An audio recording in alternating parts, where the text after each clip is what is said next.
Well, here we are, Mackenzie River campsite, but just assessing the road in might be a little sketchified. I reckon I'm going to go up the edge here and then up this.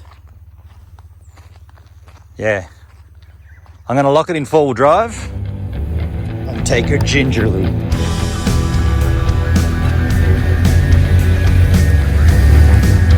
Now there are two trails here, one goes straight and one goes up. I'm going to take a look at them both, or at least the one I think I'm going to take before I commit to it.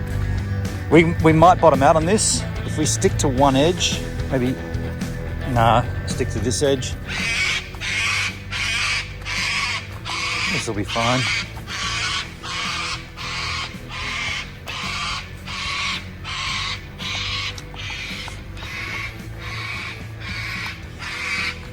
Josh, keep it down up there.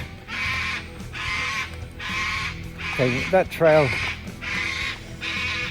keep it down up there. That trail up there doesn't even seem to be there anymore.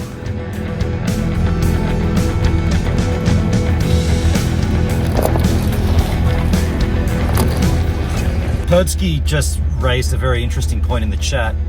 It's all fun and games driving in here, but what about if it rains overnight? What happens to this trail out? So we checked the weather. There is a 15% chance of rain between 5 and 6 a.m. tomorrow morning. So we have to make a decision. Are we going to do it anyway and then get out while that rain potentially happens? Perdsky says that forecast is not a concern. You need a sustained heavy rainfall. Cool. All right, thank you, man.